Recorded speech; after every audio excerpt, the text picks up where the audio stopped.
Վաշինգտոնում օգոստոսի 8-ին խաղաղության համաձայնագրի նախաստորագրումից 3 ամիս անց Հայաստանի վարչապետը որպես հայ-ադրբեջանական երկար սպասված խաղաղության առաջին պտուղ ներկայացրեց նոր լոգիստիկ երթուղով Ղազախստանից Ռուսաստանով, Ադրբեջանով եւ Վրաստանով Հայաստան տեղափոխվող 1000 տոննա ղազախական ցորենը։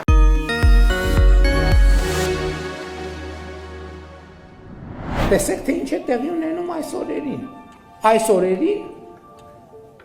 քիչ առաջ նշված համաձայնությունների արդյունքում Ղազախստանից երկաթուղով հացահատիկ է գալիս Հայաստանի Հանրապետություն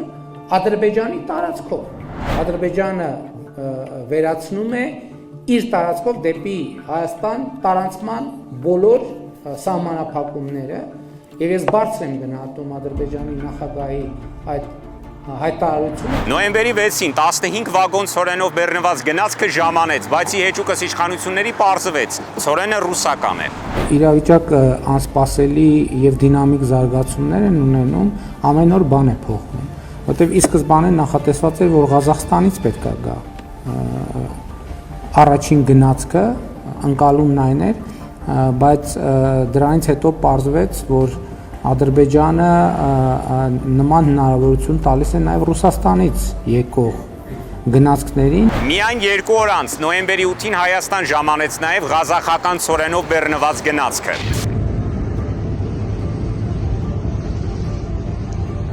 Այս անգամ էլ պարզվեց, որ խաղաղության սիմվոլը ցորենը 4-րդ կարգի է, որն ըստ մասնագետների պիտանի է անասնակերի պատրաստման համար։ Դուք սկզբից ախր այդպես չեք ներկայացրել, հարցը դրանում է։ Նախարարությունը չի ասել։ Մեկը կարգա ներկայացել մինչև այ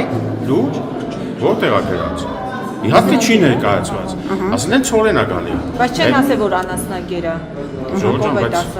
Իսկ ասել են, որ ուրիշ ցորեն։ Ասել են դիվերսիֆիկացիա է, այլընտրանք է։ Ասել են իսկ այդ ցորենը դիվերսիֆիկացիա երթակա չի։ Ցորենը ցորեն չի։ Կենթանին որ ուտում է, հետո մեզ ինչ-որ բան չի տանի։ Մեկ էլ առավոտը բացվում է էկոնոմիկայի փոխնախարարը ասում է արդեն անասնակերի հետ գործ ունենք։ Թե ինչի ասում անասնակեր, ես էլ չգիտեմ։ Էլի չեն ասում, որովհետև ինչ։ Որովհետև եկել է որպես անասնակեր, թե որովհետև եկել է որպես 4-րդ, որը սննդի արդյունաբերության մեջ օգտագործման ենթակա էր, բայց փորձարկումներով պարզեցինք, որ դա ոչ թե սննդի արդյունաբերության մեջ ենք օգտագործելու, այլ օգտագործելու ենք որպես անասնակեր։ 4-րդ կարգի ցորենը կարող է բավարարել ինչ-որ պայմաններին բավարարելու պարագայում օրինակ դառնա գարեջրի համար հումք, դառնա սպիրտի համար հումք։ Հələ թողածեի, գիտեք ինչ կա։ Ցորենը եկել է։ Այս լաբորատոր փորձակնությունով արձանագրվել է, որ ինքը 4-րդ կարգին որակական ցուցանիշներով համապատասխանում է։ Այս մյուս լաբորատոր փորձակումով արձանագրվել է, որ ինքը անվտանգ է։ Դրանից հետո գնացել է արտադրություն։ Արտադրությունում այսինչ մեր տեղական ենթադրենք առաջին կարգի ցորենով բարելավել ենք, ստացել ենք խառնուրդ, որը գնացել դարձել է ալուր, այս էլ ալուրի փորձարկումը։ Այս ալուրն էլ արդեն գնացել է դառել հաց։ Ինչ որ մեկը սա կքննարկեր, չէր քննարկի։ Այսինքն սննդի համար պիտանի է, թե սննդի համար պիտանի չէ, սա պարզ է դառնում բացառապես համապատասխան ցուցանիշների նկատմամբ հսկողությունով։ Թվացյալ այդ ցորեն, ուտել, բորբոսածը, բորբոսաչի, անասնակեր չի ընդանենք, որ անասունն է ուտում, որը չի ուտում, այդ դիսկուրսը անիմաստ դիսկուրսը, որ ես մի քանի օրի ընթացքում երկրում տարածում են, ասես անընդհատ շիկացնում են, այդ դիսկուրսը դեռ անիմաստ է։ Մենք գտնում ենք աշխարհաքաղաքական այնպիսի հանգույցում եւ հիմա փոխհրաձգություն է քաղաքական մակարդակով ընթանում, ընդ որում միջպետական բնույթի ցավոք հայկական կողմից ոչ ոք չի պատասխանում։ Հիմա մենք այս հարցը թողած մոտավորապես 300-400 հազար ադրբեջանցիների Հայաստան հնարավոր մուտքի հետ կապված հարցը դրել ենք մի կողմ, Արցվաշենի անկլավների հարցը արդեն կարծես թե բորբոքում դրել ենք մի կողմ, Արմենստան Ադրբեջանի հետ կապված ինչ-որ զառանցանքներ են, բառի բուն իմաստով, բայց որոնք պետական հովանավորության, այսպես ասած, ծիրի մեջ են գտնում Ադրբեջանում։ Այս բոլոր հարցերը թողել ենք, ինչ-որ ցորեն է, որ սորտ է, ով է ուտում, ով չի ուտում։ Մերկուսն էլ ասում են ես կուտեմ, մեկ ասում է ես չեմ ուտի։ Վերջում էլ ասում է Ռուսաստանից եկած երրորդ կարգի ծորենից պատրաստված ալուրով եմ ես ասեմ ենք արդեն հաց ենք թխել կերել ենք։ Նա սկսեմ նրանից, որ երրորդը ինքը իրանով էլի հացի համար նախատեսված չի, երրորդն էլ պետքա բարելավել, եթե մեր նախարարը չգիտի, թող ես հաղորդումը նայի կամ գնա էլ եմ կրկնում, այդքան Facebook-ում գրառումներ, հարցազրույցներ, տեսախցիկների առաջ կանգնել խոսալու փոխարեն, ընդամենը 2 էջ տեղ կանոնակարգ, եթե կարդան էլ տես բաներ չեն ասի։ Եթե անգամ երրորդ կարգի դարձել է հաց, հիմա այս կասեք մի հատ, այդ երբ հասցրեցին բերեն, երբ բարելավեցին, որովհետև եթե բարելավում չանես, երրորդից էլ ալուր դուրս չի գալու։ Երբ հասցրեցին աղան, ի վերջո ինչ սորտի ալուր ստացան այդ երրորդ կարգինից եւ վերջում էլ որ արտադրողը հաստատեց որ մենք էլ այդ բոլորս կերել ենք բայց չգիտենք շատերի մոտ այսօր մեր երկրում պանիկա է որովհետեւ իրանք երբ որ խոսում են ոչ թե իրենց գործառույթներից այլ խոսում են քաղաքականությունից ակնհայտ է որ ընտրվել է մի հնարավորություն զրույցի հանրային դիսկուրսի որը առաջին հայացքից թվում է թե անիմաստ է նույնիսկ քննարկելը բայց մենք ունենք մի թաքնված ձեռք Եվ ունեք այստեղ մի թաքնված հերոս։ Հիմա որքան եւ որ զարմանալի չլինի, այդ հերոսը Հարևան Սուլթանատի ղեկավարն է։ Իլխամ Ալիևը։ Փաստացի ստացվում է, որ այդ Հայաստանի նկատմամբ հավակնություններ նսող անձնավորությունը միևնույն ժամանակ նաեւ բարի է եւ հնարավորություն է տալիս ճանապարհներ ինչ որ բացել։ Եթե նրա փոխարեն լիներ մեկը, որը իսկապես կոնցեպտուալ քաղաքականությունները վարելու խաղաղությանը միտված ասենք, միգուցե դա դրական է, բայց կոնկրետ այս մարդու պարագայում 2-3 օր առաջ ասում էր, որ Սևանը դա գյուղ է, այդտեղ Սևան չկա։ ԵՏՄ միասնական շուկայում բեռը որ գալիս է, սահմանային հսկողություն չի անցնում։ Դու ասես, եթե գալիս է մեր համար նոր ճանապարհով, այդ ճանապարհը մեր համար հիմք է հանդիսանալու սահմանային հսկողություն անելու։ Ինչ ուզում ալնի Ռուսաստանից լինի, Ղազախստանից լինի, սրանից հետո սահմանում հսկելու ենք նոր թողինք, եթե Ադրբեջանով է գալիս։ Ով կքննարկեր, բայց ձեռ չի տալիս ասելը։ Գիտեք խի, որովհետև ձեռը տալի ասի, այ բոլոր նրանք, ովքեր այսօր ղազախական ծորենը քննարկեցին, ասում են, որովհետև մենք Ռուսաստանից չենք ուզում բերենք։ Ով ասեց, Ռուսաստանն էլ պտի ստուգեք, Ղազախստանն էլ պտի ստուգեք, դուք ասեք, տեսնեմ ստուգում եք։ Չեք ստուգում։ Իհարկե, որը որ Ադրբեջանով է, գալիս պտի ստուգեք, իհարկե պտի ստուգեք։ Մեկ տարվա ընթացքում Հայաստանում հացը թանկացել է 3.5%-ով, ալյուրը 6%-ով։ Արդյոք Ադրբեջանից դեպի Հայաստան հայկական բեռների փոխադրման սահմանափակումների վերացման արդյունքում Հայաստանում հացի կամ այլ մթերքի գինը նվազելու է։ Չէ՞ որ իշխանությունները հայտարարում են, թե դիվերսիֆիկացնում են մատակարարման շուկան։ Հավատացնում եմ, որ ոչ մի դրամ չի փոխվելու հացի գինը։ Մանրացա խանութներում հացի գինը ոնց որ կար, նույնպես էլ մնալու է։ Այս ամբողջ ճանապարհը մենք պիտի քննարկենք, ընդհանրենք հաղորդակցություն կառուցելու ժամանակ, ընդհանրենք քանի կիլոմետր այստեղ խնայվել։ Խնդիրը այստեղ կարծես թե այդ խնայման տարածքների հետ կապված խնդիր չկա եւ որպես կանոն այդ ինքնարժեքի հետ կապված մտահոգությունը կրում է հիմնականում արտահանողը ղազախական կողմի տնտեսվարողը։ Մենք կարող ենք այդ ծորենը ձեռք բերեինք, կարող ենք ձեռք չբերեինք, դա մեր լոգիստիկայի հետ կապված ծախսերը ոչ բարձրացնել էր, ոչ էլ աճեցնել էր, լոգիստիկան կարճանում է, ճանապարհները կարճանում։ Լոգիստիկան այստեղ չի կարճանում, երբ որ մենք համատում ենք սեզոնային հնարավորությունները, չէ, այդ լոգիստիկայի հետ կապված առանցին մի որոշ կիլոմետրերի քանակը ոչինչ չի փոխելու։ Այ հենց այս հարցից սկսեց խոսել էկոնոմիկայի նախարարը, դա մեր ստնջուկը հավաքվեց։ Ինչ հաց։ Մենք հացի համար ալուր բերել ենք,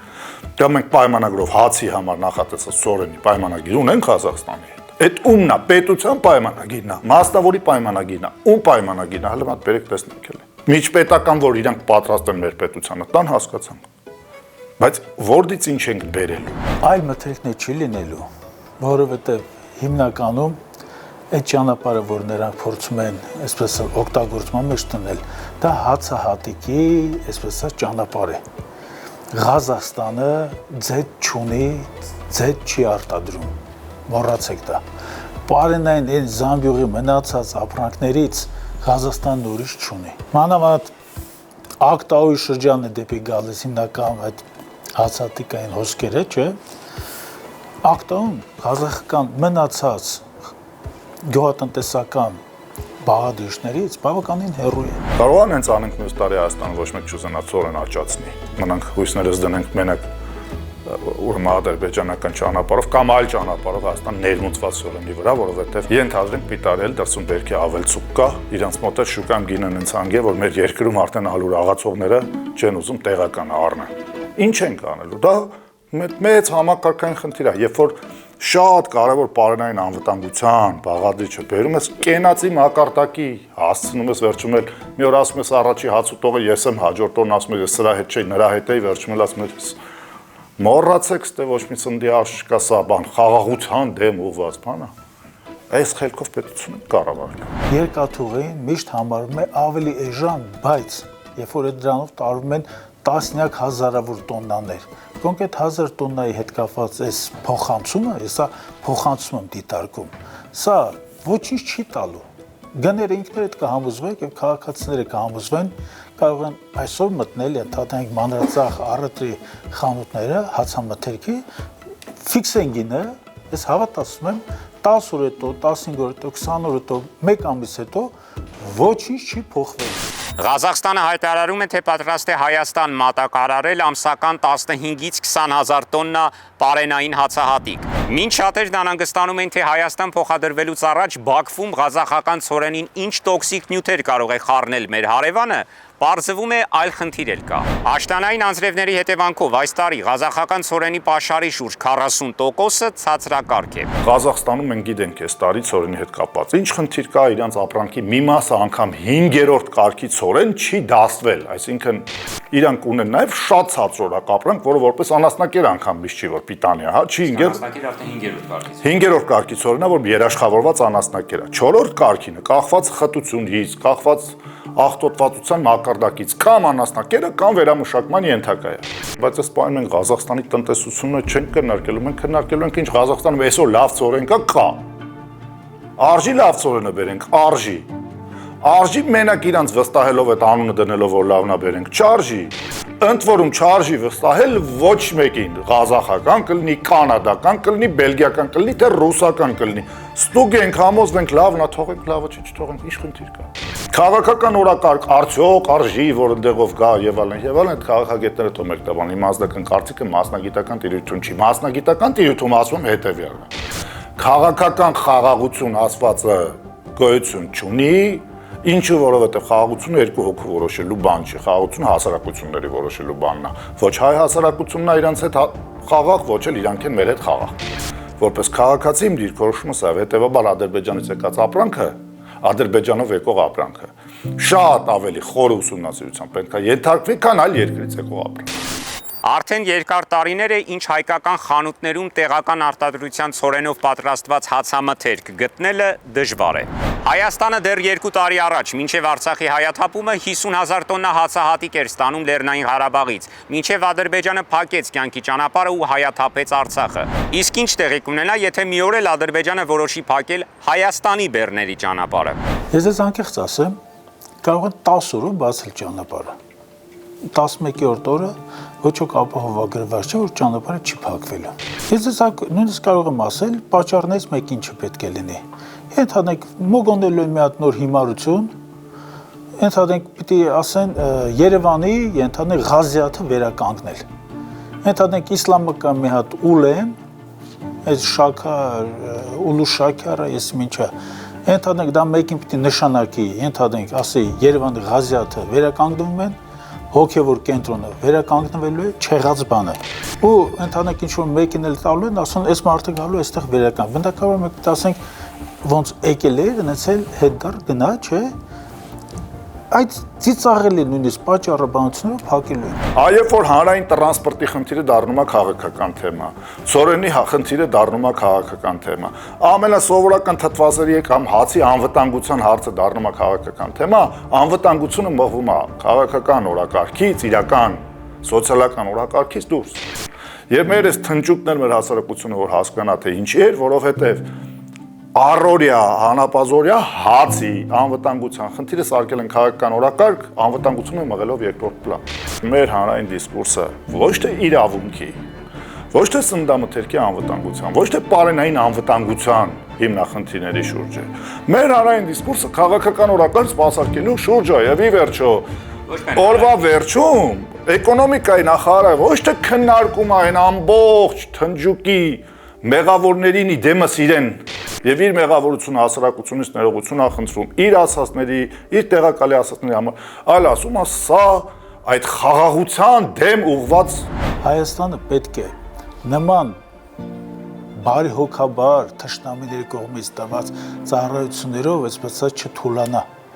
Մենք պետք է համբերատար կերպով աշխատենք մեր հարևանների հետ, հիմնական հյուսիսային հարևանի հետ, Վրաստանի հետ եւ հարավային հարևանի հետ, Իրանի հետ պետք է աշխատենք եւ ամենակարևոր հարցերից մեկը, որ այս թեմատիկային առնչվում է, դա աբխազական երկաթուղու բացումն է։ Այո, կլինի աբխազական երկաթուղի, այդ ժամանակ իրական հացի գինը մանրածախ առևտրի վաճառասրահներում իրապես կիչնի, որովհետև այդ ճանապարհով եւ արագությունն է բավականին բարձր, ենթակառուցվածքները հնարավորություն տալիս ավելի շատ գնացքներ տեղափոխել, ավելի շատ վագոններ տեղափոխել եւ Հայաստանը պետք է այս իմաստով ճկուն գտնվի, Հայաստանի ղեկավարություն ճկուն գտնվի, մանավանդ որ Աբխազիայում կան հայկական նշանակալի մասնակցություն նույնիսկ կառավարության մեջ եւ ազգային ժողովի կազմում, եւ մենք պետք է վրացական կողմի հետ, աբխազական կողմի հետ, ռուսական կողմի հետ միասին այս ճանապարհի հարցը լուծենք։ Հայաստանն իրականում դիվերսիֆիկացնում է մատակարարման շուկան, թե փորձում է Ռուսաստանի հետ խզել տնտեսական կապերը։ Այս մտավախությունը շատերն ունեն։ Հատկապես նրանք, ովքեր չեն մոռացել Անվտանգության խորհրդի քարտուղար Արմեն Գրիգորյանի անցյալ տարի ասված խոսքերը։ Ռազմավարական ապրանքները կարող են փոխվել։ Մենք պետք է ավելի ճկուն լինենք, որպեսզի ուրիշներին թույլ չտանք թիրախավորել մեր ապրանքները։ Մենք պետք է ցորենից անցնենք բրնձի։ Իդեպ Հայաստանը շուրջ 16.40%-ով բրինձ է ներկրում նաև Պակիստանից, որի հետ արդեն դիվանագիտական հարաբերություններ ունի։